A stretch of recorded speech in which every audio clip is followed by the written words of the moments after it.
because it always depends. It always makes a difference. And for some people, eating in the morning is important. For others, it is absolutely irrelevant. And the research and long-term studies, both, like controlled, epidemiological and randomized controlled, so gold standard studies, have really shown that going for periods of time without eating, and this isn't to say going for days or weeks or even 18 hours, but that 12-12 that we talk about, going for a period of time without eating, is conclusively supportive of health. That is not fasting. But what that is saying is that you don't need to have a snack at 10 o'clock at night and then wake up at 6 o'clock in the morning and put food in your body. And if you are one of those people who does, and you feel that you will faint or you will not do well if you don't do that, there are bigger problems there. And those are the things that we need to uncover and look at. We don't just want to hide things with food. So statements like you have to eat breakfast or you will be fat, which is basically what the statement is saying, right? Number one, it's appealing to our vanity and our emotions. But number two, it's simply not true. What is breakfast? Breakfast means break the fast. Yes, eventually we all need to break the fast, but it doesn't need to be at 6 a.m. when you get up. And it's nuanced. And then not only when you eat, but what you choose to eat, because everything we put in our mouth will not only impact us in the moment, but it's going to affect your cravings, your hunger, and your energy. And that way, it's going to have a huge effect on the next meal that you choose. Not only when you choose to eat next, but what you choose to eat next.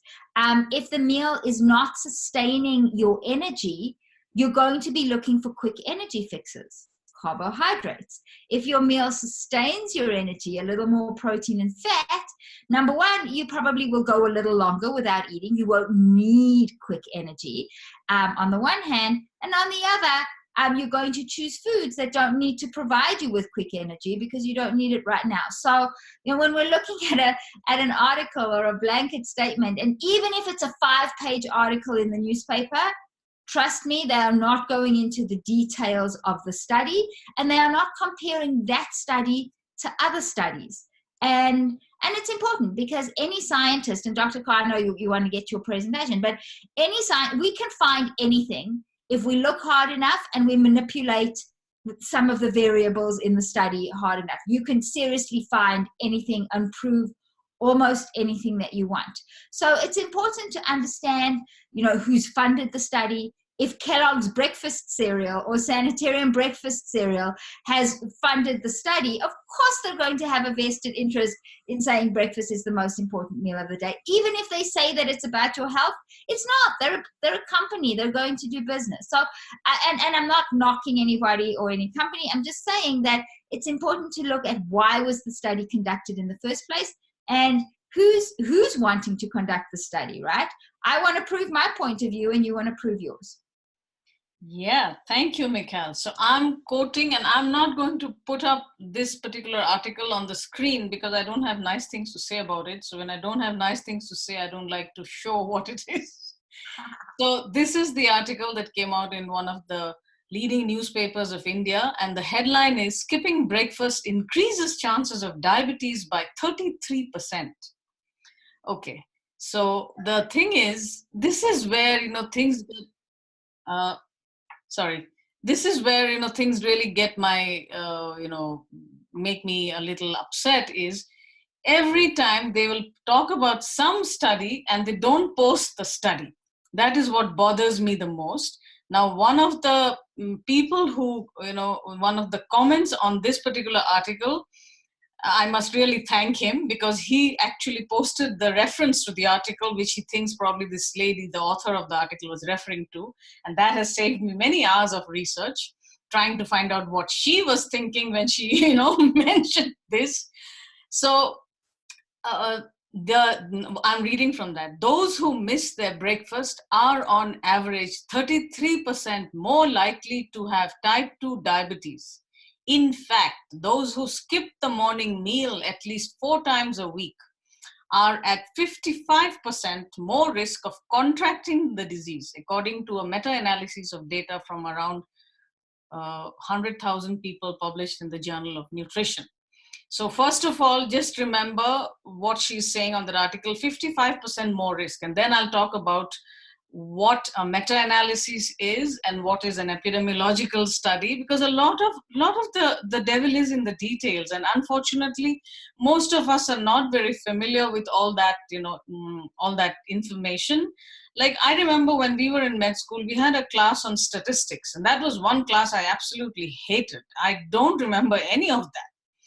So just hold the thought in mind that we'll talk about epidemiology, so association studies versus causation studies.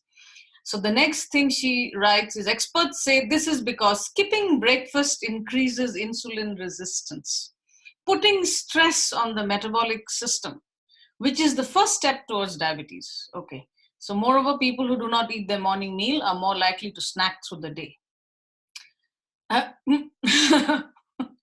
I'm sorry.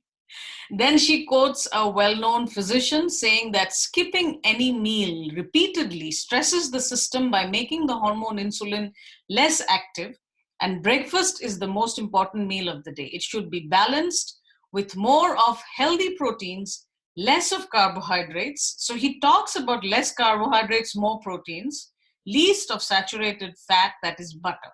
Now, by the way, butter doesn't have any carbohydrates in it. So it is also likely that the person who misses breakfast is also under stress and pursues other unhealthy behaviors, which is right. So again, his comment, again, I don't even know whether it is really true or he's been misquoted, I don't know. But I do understand how that thinking about, insulin resistance is kind of a little confused, because I talk about myself, from the time when I was before insulin aware and after being insulin aware. So like, before Christ and after Christ, it's like before insulin and after insulin. So my insulin awareness is fairly recent. And this is where I understand a lot of my colleagues don't have a lot of time to go through literature and what really causes insulin resistance. So now I'm going to share a PowerPoint which has that the paper which she probably referred to, and I hope this time I don't know why it keeps showing the presenter view, but I think I'll just go ahead with that.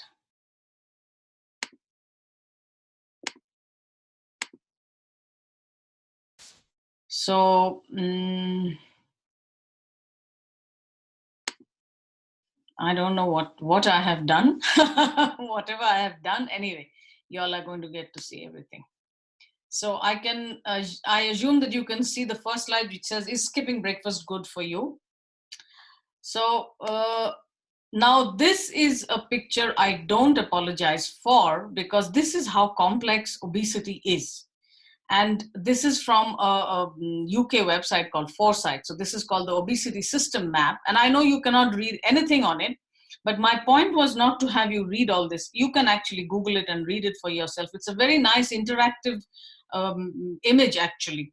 So each of these will show you different ways on how, obesity is related to multiple things. So my point is, when something is as complex as this, and we try to, simplify it by showing, an association study and saying, oh, if you eat breakfast, you're going to get diabetes and you're going to die. It's like very disrespectful to the thousands of, researchers who are working so hard in trying to find out all this knowledge.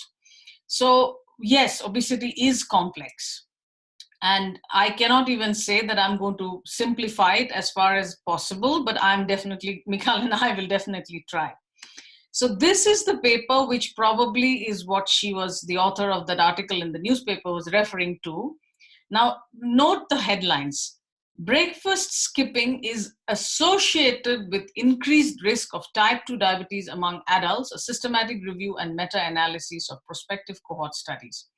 So what does this mean? Association, you have probably heard me and Michal talk numerous times about how association is not causation. So it's like saying, people who live near the river, more of them die of drowning, because it is possible that more of them go into the into the river to swim. So it's not like people near the river at high risk for death. You can't. So that is the association. And the other thing is, on that paper itself, the Indian physician she referred to, he also said that probably people who are doing this, they're also doing some other things associated with it. So in science and medicine, when we talk about association and causation, it's a little difficult always to prove the causation. So can we say that these people have, gained weight, lost weight, whatever it is, because of this particular behavior, or is it some other things as well? Though we say that, it is also true that, again, I don't want to get into the statistics and all that about, statistics of smoking and lung cancer way back then. But some associations may be so strong that you do have to look at them, whether they are actually the causation, which is the problem. However, this is not the case with breakfast. So this is the part on this side is what this particular paper says. And again, I didn't have the full text of this article. This came out in just January 2019. Non-linear dose response meta-analysis indicated the risk of type 2 diabetes increased with every additional day of skipping breakfast, reaching a plateau at 4 to 5 days a week. However, what the article in that newspaper does not say is, they did not see no further increase in risk of diabetes was observed after 5 days of breakfast skipping per week. This is an association study. This association was partly mediated by obesity, but a positive association persisted after adjusting for obesity, suggesting that other factors might also influence this association. We've already talked about that. And finally, the researchers concluded that future studies should also focus on breakfast quality. Now, when we say a meta-analysis, that means it is an analysis of multiple articles. So sometimes what happens, bunch of poor quality articles also get clubbed together with the better quality ones. So that is one of the challenges with a meta-analysis. But at the same time, a meta-analysis also includes a huge, sample size. But the sample size all of them may be very different. And this study, and there was another one, which I'm coming to now, which is again a meta-analysis. This came out in the journal BMJ. Now, BMJ is a very well-respected journal, and this is, you can actually, if you want to, you can read this article because it's a free access. So again, a meta-analysis. So they studied about, I think it was 11 papers that they studied, and these were all in developed countries. So this BMJ study was from Monash University in Australia. So this study suggests that the addition of breakfast might not be a good strategy for weight loss, regardless of established breakfast habit. Caution is needed when recommending breakfast for weight loss in adults, as it could have the opposite effect. So further randomized controlled trials of high quality are needed to examine the role of breakfast eating in the approach to weight management.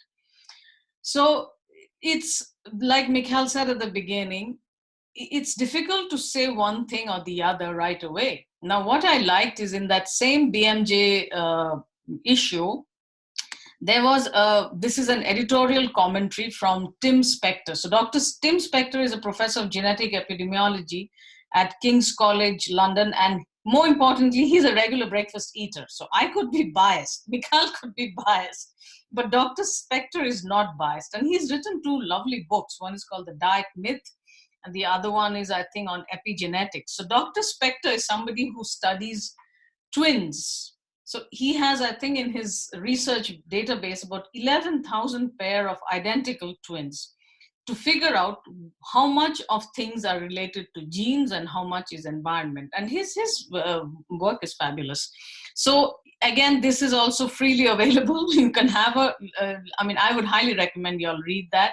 It's a nice short article. So I'm just, the parts in the different colors are what he said in that. Evidence is also accumulating that restricting eating times and increasing fasting intervals can help certain people to lose weight. Some of these recent developments that seem counterintuitive to traditional thinking make sense in the context of the importance of the gut microbiome on human health and metabolism. And this community of 100 trillion gut microbes have a circadian rhythm. So basically, a circadian rhythm is your body's biological clock. And whether we talk about how insulin is secreted or any of the other hormones are secreted, whether it's your gut microbiome, whether how you process your food, everything is decided by a circadian rhythm. And of course, the rhythm and vary in composition and function in fasting and fed states. So although this is a young discipline, he's talking about the gut microbiome research, some data suggest that microbial communities could benefit from short periods of fasting. They, similar to us, might need to rest and recuperate, which could be important for gut health in humans. So my point is, yes, we can, then there are tons and tons of papers to show you either way. Unfortunately, I did not find any paper from India. But most important of all is, what is working for you? Is it that, eating breakfast is making you unwell? Like what has happened to me? So a little bit about myself, not that I like talking about myself, but it's, when I stopped eating breakfast about maybe about 16 months ago. So after I went to Dr. Jason Fung's clinic,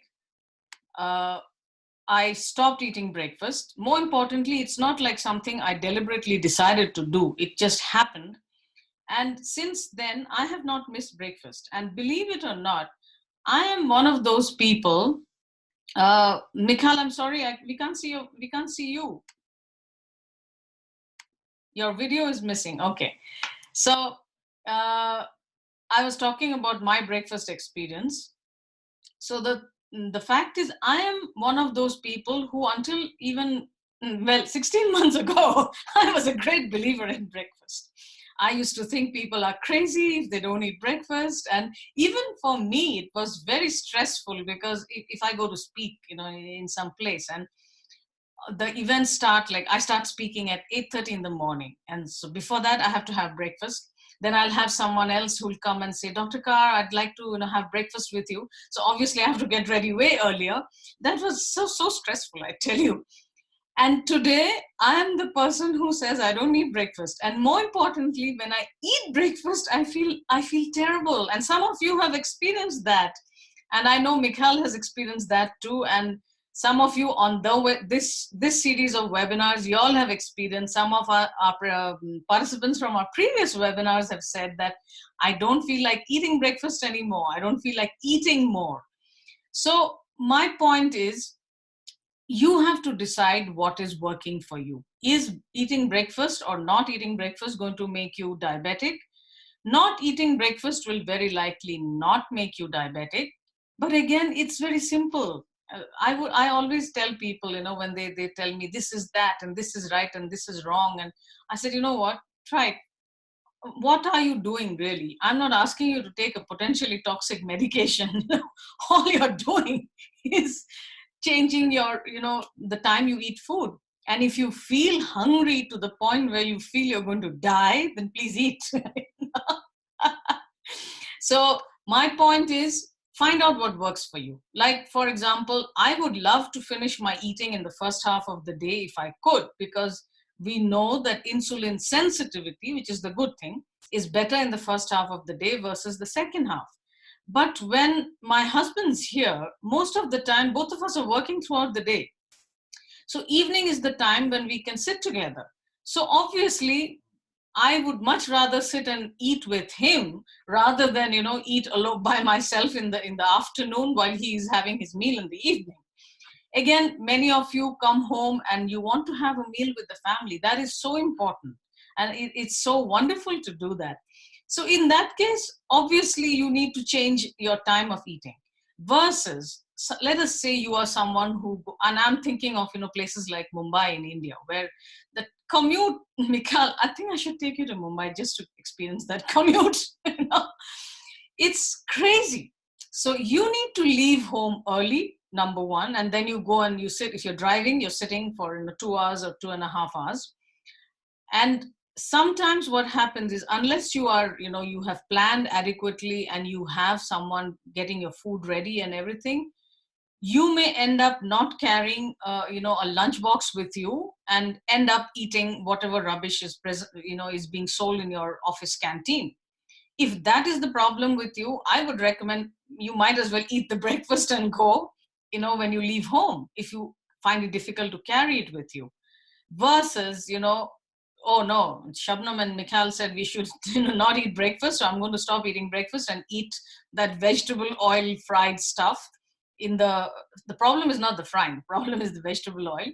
And usually you do not get a whole lot of options. So one of the favorite things in Mumbai is something called a vada pav. So you know what a vada pav is? They call it a Mumbai burger. So this is bread, and the stuffing in between is like it's a fried thing made of potatoes. So you can't get more carbs than that, I think. And very likely fried in vegetable oil. So that is one of the commonest things available. No wonder people are unwell. So if you have to choose between eating that vada pav and having breakfast in the morning, please have the home cooked breakfast. So that is my point is, what is working for you? That is the most important question. So Mikhail, do you want to add anything to that? Then we'll take a few questions, and I have one more, something else to talk about. Again, a lot of, something nice and wonderful and a message of hope. That is what makes me so excited about. I actually want to share a little bit about my story, because it's very opposite to yours and incredibly interesting. I hated breakfast. As a child, breakfast was the meal that I dreaded the most. My mother, with all the best intentions, knew that drinking milk was good for my bones and it would make me grow big and strong. And I had to drink a glass of milk every single morning. I was allowed to put chocolate flavoring into it, with lots of sugar, but that didn't matter, as in the chocolate flavoring had lots of sugar. Nesquik, most of you know that. But that didn't matter. I hated the milk.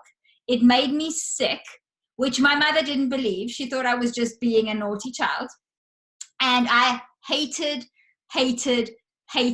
breakfast. When I was in high school, and that's when the low-fat diet craze started and everything, I would take a little bar called the Slim Slab, and I would say, that's going to be my breakfast. I'm eating it at school. And I wouldn't eat breakfast.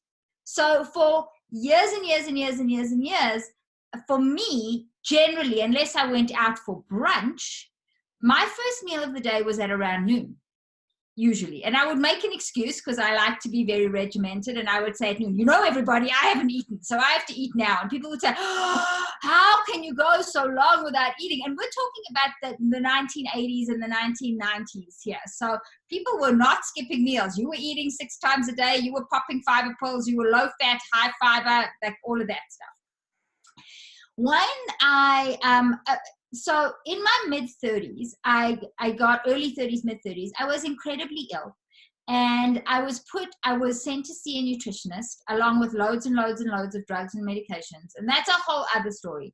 But I was sent to see a nutritionist here in Canada, a dietitian, who put me on a standard Canadian diet. So I had to eat breakfast, snack, lunch, snack, dinner, snack. I'd never eaten like this in my life. And it's funny, because as sick as I was, I actually said that I felt physically worse through this entire process. I felt physically worse than I had. And I was forced to eat loads and loads and loads of carbohydrates, a very high carbohydrate, very low fat. And this was, I'm talking 12 years ago. So not that long ago. Very low fat diet. And then I went to get my blood work done. And you understand, I'm a 34, 35-year-old woman at that time. And my doctor says to me, you have high cholesterol. We might need to talk about putting you on a statin. You need to eat less fat and more whole grains. Now, I had never struggled, or through all of my health issues, my cholesterol had been normal. This had been 1 year on a standard, what we call a standard Western diet, which, although different in food choices to what you eat in India, is very similar. The talk about it is the same: low fat, lots of carbohydrates, eat more often. And the doctor said to me, you need to eat less fat and more whole grains. And I looked at the doctor and I said, I can't eat less fat and more whole grains. And he looked at me like I was lying. Anyway, that's when I decided to change everything back, and I reverted back to my normal cholesterol within 6 months. And the reason I share this story with you is, number one, to show that it is personal, but number two, to show the long-term impacts of eating all the time and making these high carbohydrate choices. So eating less often, and I eat bigger meals, but eating bigger meals less often with better choices made a huge difference, not just to how I felt, but my blood work was completely different. So it's an N of 1. I know it's just me, but it's nice to hear a story that's totally different from Dr. Carr's. Totally, like I don't think it could be the opposite, but the result is the same. The result is that both of us feel better. I can travel now. When I travel overseas, people think I'm insane, but I don't eat when I travel. I don't eat. And it works perfectly well for me, and I don't feel like I'm going to die, and I don't have to deal with airplane food or food in airports or anything like that. If I'm out late at night and I come home and it's too late for dinner, whatever, I don't eat. It's not a big deal. If I'm hungry at 11 a.m. in the morning, I can eat, right? So it's not about, and it's also not about the rigidity. Yes, I understand you have a schedule, but it's about understanding how these principles work within your schedule. Yeah, that is like, you need to, this is what we are so proud of, is our program is going to give you the tools, so that, because in 8 weeks you may not achieve everything. So you do these in modules of 8 weeks is what we recommend. We give you the skills, and these are simple skills, like instead of this, eat that. So one more story, and this, like I keep saying, this is why I wake up I get out of bed in the morning.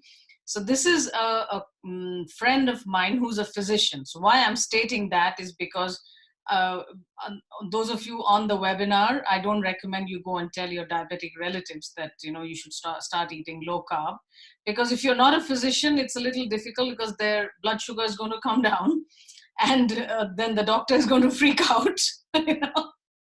So this friend of mine, her sister-in-law is a diabetic, and a prophet in his own land has no respect. One of my friends says, at least they think you're a prophet. Anyway, so she was telling her sister-in-law that maybe just try eating little less carbs. So just about, she sent me a message this morning, it's just 10 to 12 days of eating lower carb. She's not fasting, she's not on a ketogenic diet, none of that. She's just eating lesser carb than what she used to do before. Before, her fasting blood sugar was 120 to 140, I think she said. It came down to 90. Just simple change in her carbohydrate intake. Again, I know some of you will say, oh, that is just one person. No, it's not just one person. We have lots more stories like that. Yeah. So, but all caveats, like you're not going to, if you're not a physician and it's not your patient, you're not taking care of the patient. No, don't try all these things, because they may develop hypoglycemia, too low blood sugar, because they are taking more of the medications. So they have to fine tune the medication. So I don't recommend any of that. In fact, Michal and I, we don't even take up, patients with diabetes on our webinar if they are not our patients and we are not monitoring them, because like I said, a lot of doctors may freak out. Okay, do we have any questions? Now we're opening for questions. Any challenges? Did any of you notice the changes in the Embody 360 app? It keeps sending push notifications now, and I thought the messages were a little too often. I don't know. Let me know what you all feel. So earlier, at least my phone didn't show push notifications. Push notifications meaning are you receiving text messages saying, did you take your measurements today? How well did you sleep? Those messages. If you are not receiving them, just, you can report a bug to Embody 360. If you are receiving them, please let us know. Whether I felt that there were too many, I don't know. But if you feel that that's like, just let us know whether it's helping, it's not helping. The reminder is good because it also reminded about supplements, about measuring. Did you sleep well? Maybe it's time for something else. I don't know. I think yesterday I received about 4 or 5 messages. So if you have any questions, just type in the chat box. And so far, I can't see any questions. I don't see anybody having any questions.